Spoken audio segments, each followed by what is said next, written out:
भारत की हालत गारत की, वेरी गुड, थैंक यू। दुर्गति मेरे भारत की, ऊंच नीच और भेदभाव भी इसी कथा के हिस्से हैं। वैर भाव सहयोग त्याग के इसमें अनगिन किस्से हैं। इन किस्सों के कारण ही तो कुरुक्षेत्र में युद्ध हुआ। पूरा भारत महायुद्ध से पल भर में आबद्ध हुआ। दोनों पक्षों की रक्षा को तत्पर सभी परिचित थे और परिचित गण भी तो रखते अपने अपने हित थे। श्री कृष्ण ने महासमर में काम किए थे मिले जुले। दुर्योधन को सेना दे दी और अर्जुन को स्वयं दे दी। तालियां कम हैं, मैंने कहा कि आप बढ़ाएंगे तो मेरा जोर। सब जानते हैं, अग्रवंशियों से ज्यादा कौन जानता है, आपसे ज्यादा कौन जानता है। कृष्ण ने कहा ये पायताने बैठा है, ये सिरहाने बैठा है, पहले ये मांगेगा। और उन्होंने जो किया उस सबसे आप परिचित हैं। बहुत बहुत ध्यान चाहूंगा, पूरे मंच की चेतना चाहूंगा। दुर्योधन को सेना दे दी और अर्जुन को स्वयं मिले। चतुरंगिणी सेना को पाकर दुर्योधन मन में खुश था, लेकिन अर्जुन के मन में भी कहीं नहीं किंचित दुख था। कहा कृष्ण ने महासमर में ना शस्त्रों को धारूंगा, मात्र सारथी बनकर अर्जुन को रणक्षेत्र उतारूंगा।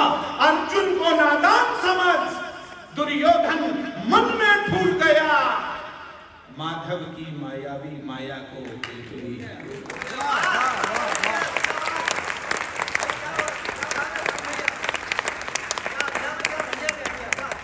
आप सब जानते हैं बाबूजी, कृष्ण के ज्यादातर मायावी रूप बचपन में प्रकट हो गए थे। चाहे वो कालिया नाग का मर्दन हो, चाहे वो पूतना राक्षसी का वध हो, और दुर्योधन सबको भूल गया। अर्जुन को नादान समझ दुर्योधन मन में फूल गया। माधव की मायावी माया को बिल्कुल ही भूल गया। भीष्म पिता ने भी माधव की प्रतिज्ञा के वचन सुने। वचनों को सुनकर मन ही मन दिलीप, वचनों को सुनकर मन ही मन जाने क्या क्या भाव बुने। वो भीष्म पिता जो तन मन से कौरव सेना को अर्पित थे, वो भीष्म पिता जो राजा की गद्दी को सदा समर्पित थे, वो भीष्म पिता जो दुर्योधन की सेना के सेनापति थे, वो भीष्म पिता जिनके सारे स्वयं काल की ही गति थे, वो भीष्म पिता जिनके अस्त्रों शस्त्रों पर लक्ष्य सुवंकित थे, वो भीष्म पिता जिनकी शक्ति से सभी देवता शंकित थे, वो भीष्म पिता जिनके शस्त्रों से अंबर तक फट जाता था, वो भीष्म पिता जिनकी इच्छा से गंगा जल बहुत सुंदर, बहुत सुंदर, बहुत सुंदर। जब सुने उन्होंने वचन कृष्ण के, मन ही मन में मुस्काए। यह सोच चलो मौका आया माधव को झुठलाया जाए। भीष्म पिता के यह विचार सुन सहमी सहमी प्रज्ञा थी। एक और कृष्ण प्रतिज्ञा, दूजी और भीष्म प्रतिज्ञा। दादा की प्रतिज्ञा सुन। कानपुर वालों हाथ ऐसे करके मत बैठिएगा, मैं जान लगा रहा हूं तो आपको मुझसे ज्यादा लगा दी। दादा की प्रतिज्ञा सुन। अर्जुन मन ही मन विचलित था, क्योंकि उनकी सभी शक्तियों से वह पूरा परिचित था। वह जान चुका था भीष्म पिता ने जैसे जो भी ठान लिया, क्रूर काल ने भी उनकी इच्छा को वैसे मान लिया। प्रतिज्ञा पूरी करने को वह कुछ भी कर डालेंगे। कुरुक्षेत्र की इस भूमि को लाशों से भर डालेंगे। मुझ बालक को भी लगता है अब उनसे लड़ना होगा, संभव है कि मृत्यु के चरणों में भी चढ़ना होगा। विचलित अर्जुन के मस्तक पर उभर उठी चिंता देखा। श्री कृष्ण ने व्याकुल अर्जुन के मुख को देखा। चार पंक्तियां सुनिएगा।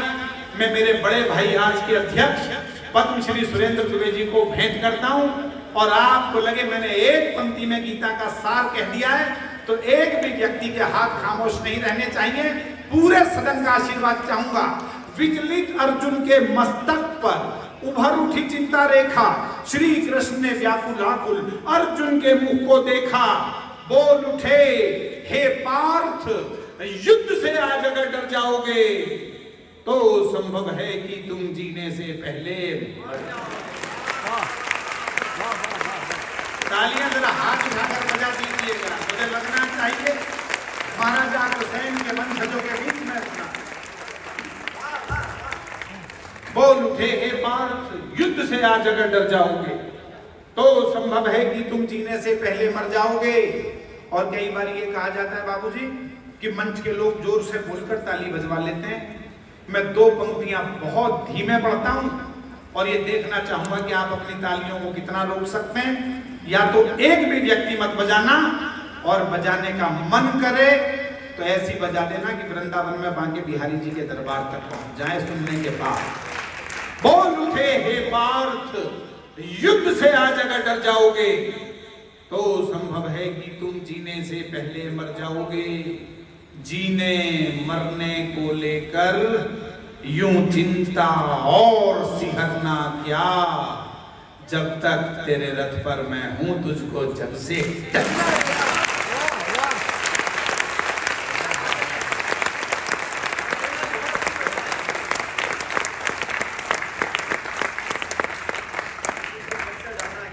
जीने मरने को लेकर यूं चिंता और सिहरना क्या, जब तक तेरे रथ पर मैं हूं तुझको जग से डरना क्या। माधव की बातों से अर्जुन में शक्ति संचार हुआ, कांधे पर गांडीव सजाकर लड़ने को तैयार हुआ। महासमर में वीरों ने निज प्राणों की आहुति दी। पितामह ने अर्जुन को देखा, रथ की धीमी गति की, रथ को रोका और रोकते ही पहले ये काम किया। मैंने 15 दिन तक सोचा क्या हुआ होगा कुरुक्षेत्र के मैदान में, तो मां सरस्वती ने 2 पंक्ति मेरी झोली में डाली। मैं आदरणीय अवस्थी जी, जिनका मैं हृदय से बहुत सर्वाधिक आदर करता हूं, साहित्य के बड़े बड़े शिखर उन्हें सौंपना चाहता हूं। रथ को रोका और रोकते ही पहले ये काम किया। माधव को देखा, मुस्काए, झुककर समझते चले तो मुझे बताते आप समझ रहे। भीष्म ने रथ अर्जुन को देखकर रोका बाबूजी, लेकिन फिर अर्जुन की तरफ नजर नहीं उठाई, क्योंकि वो जानते हैं आज तीर तो अर्जुन के साथ चल रहे हैं, लेकिन युद्ध आज कृष्ण के साथ है। इसलिए रथ को रोका और रोकते ही पहले ये काम किया। माधव को देखा, मुस्काए, झुककर उन्हें प्रणाम किया, अर्जुन को आशीष दिए, छलकी आंखों को मींच दिया और अगले ही क्षण कुनीर से भी बाणों को खींच लिया। चढ़ा धनुष पर बाण उन्होंने खींचा, जब त्रिकंचा को बिजली कड़की, सैनिक बोले डर करके भागो भागो। शस्त्रों की वर्षा से अंबर आतुर था फट जाने को, रत्नाकर में उठी हिलोरे नील गगन छुआने को। शैल शिखर तक ध्वनि तरंग ऊर्जे टकरा कर गिरते थे, लगता था कि कुरुक्षेत्र पर काले बादल घिरते थे। पितामह के बाणों से पूरा भूमंडल डोल उठा। प्रत्येक वीर ही महासमर में हर हर बम बम बोल।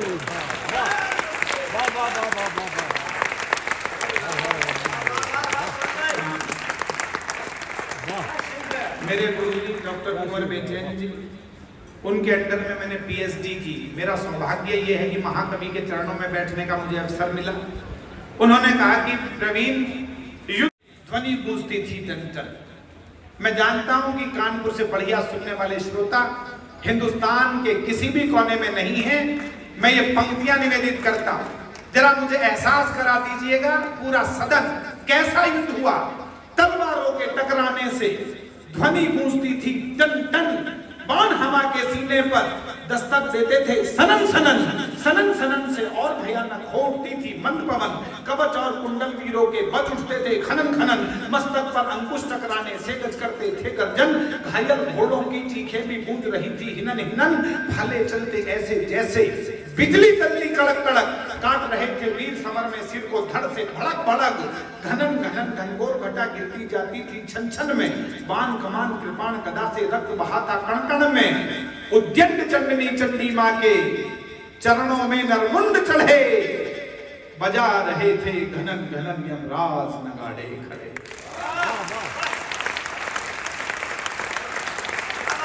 एक बार हाथ उठाकर समर्थन कर दीजिए।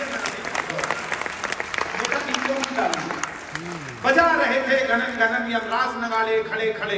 उस भीषण रण से ज्वाला की बढ़ती जाती थी भड़कन। पितामह के लोहित लोचन देख बढ़ी दिल की धड़कन। महासमर में दादा ने काटे थे अनगिन मस्तक धड़, दृश्य देखकर आसमान में बादल रोए गरड़ गरड़। चीखें गूंजी थी धरती पर, चीख चीख में क्रंदन था, लगता था उस रोज धरा पर मृत्यु का अभिनंदन।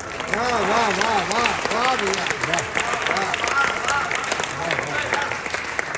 महासमर में महारथी गण कटकर जब मरते थे, ऐसा लगता था प्रलयंकर वहां तांडव करते थे। रक्त पिपासु काली मैया खप्पर भरती जाती थी, पितामह से पूरी पांडव सेना डरती जाती थी।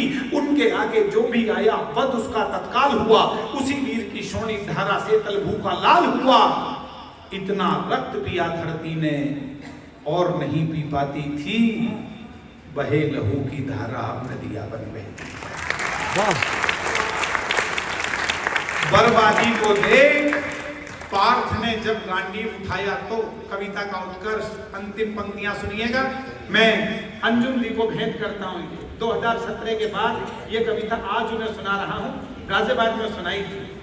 बर्बादी को देख पार्थ ने जब गांडीव उठाया तो, उसके द्वारा उसने अपना पहला बाण चलाया तो पितामह के बाणों से टकरा करके वो टूट गया।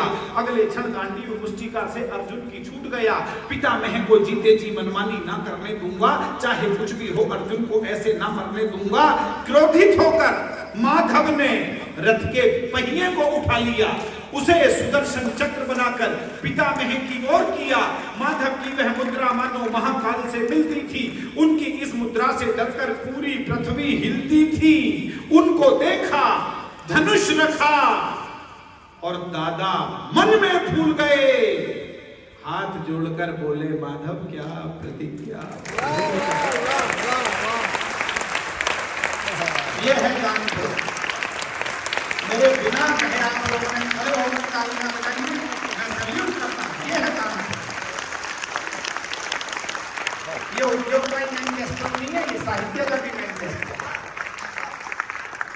दादा मन में भूल गए, हाथ जोड़कर बोले माधव क्या प्रतिज्ञा भूल गए। पूरी सेना बोल उठी कि बोलो होकर के निर्भय, एक बार सब मिलकर बोलो, बोलो पितामह की जय। मैं दोस्ती हालांकि बड़ी महत्ता थी, पूरे मंच का ध्यान चाहूंगा, चेतना चाहूंगा।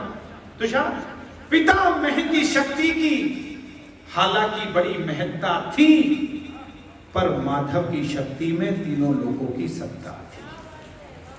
वह कान्हा जिनके पैदा होने पर माया छा जाती हो, सभी सैनिकों को पहरे पर ही निद्रा आ जाती हो, ताले बेली और द्वार भी खुद ही खुद खुल जाते हो, सभी देवतागण जिनके चरणों पर पुष्प चढ़ाते हो, जिनके चरणों के बंधन को यमुना जल बढ़ाता हो, शेषनाग जिनकी रक्षा ही अपना फन फैलाता हो, दुष्ट कंस की काया का जो पल में ही मर्दन करते हैं, नाग कालिया के फन पर भी ठुमक ठुमक नर्तन करते हैं, जिनका चक्र सुदर्शन रवि की गाथा को खुद कहता हो, तीन लोक का बुद्धि और बल जिनके अंदर रहता हो, सरस सलिल सुंदर सरिताओं संग समन्वित सागर हो।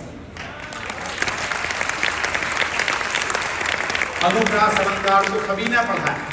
और संग समन्वित सागर हो, अगम अगोचर आदि अखंडित और अनस्वर आखर हो। क्या बात, क्या बात है भाई, वाह प्रवीण भाई वाह। जिस परम पिता परमेश्वर की शक्ति का कोई अंत नहीं, जिनके आगे कोई प्रश्न कभी भी रहा ज्वलंत नहीं, उस परम पिता को पितामह ने आखिर कैसे डरा दिया। अगली पंक्ति सुन जाओ, सहमत हो जाओ तो ऐसी ताली बजा देना जैसी अब तक मेरे काव्य पाठ पर नहीं बजी है। उस परम पिता को पितामह ने आखिर कैसे डरा दिया। यह बात असंभव है, पर भक्ति ने भगवान को हरा।